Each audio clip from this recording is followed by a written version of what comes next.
ఓం నమో వెంకటేశాయ. Hindu temple గైడ్కు స్వాగతం.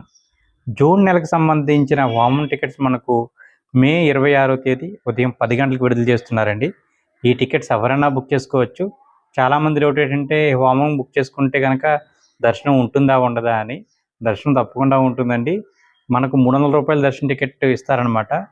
అంటే మామూలుగా ఆర్జిత సేవలు బుక్ చేసుకున్నప్పుడు మనకు శుభ్రం నుంచి ఎంట్రీ ఉంటుంది కదా, ఇందులో అలా శుభ్రం నుంచి ఎంట్రీ ఉంటుందండి. రూ. 300 దర్శనం టికెట్ ఇస్తారు మనకు. సో మీరు వామం అయిన తర్వాత కొండపైకి వెళ్ళి రూ. 300 లైన్లు ఏదైతే ఉందో ఏటీ సర్కిల్ దగ్గర అక్కడ జాయిన్ అవ్వాలి మీరు. దర్శనం స్లాట్ వచ్చి మీకు 3 గంటలకు ఇస్తారండి. ఒక లడ్డు కూడా ఇస్తారు. ఈ టికెట్ ఏ ఇద్దరన్నా సరే బుక్ చేసుకోవచ్చండి. మీకు ఆన్లైన్లో ఒకవేళ దొరకకపోతే కనుక డైలీ అక్కడ మనకు ఒక 50 టికెట్స్ అనేవి ఇస్తారనమాట. సో మీకు మామూలుగా రిపోర్టింగ్ అయితే మనకు 8 అని ఉంటుంది, కానీ మీరు దూరం నుంచి వస్తారు కాబట్టి 9:30కి వెళ్ళినా సరే అలౌ చేస్తున్నారు. ఈ విషయాన్ని గుర్తుపెట్టుకోండి.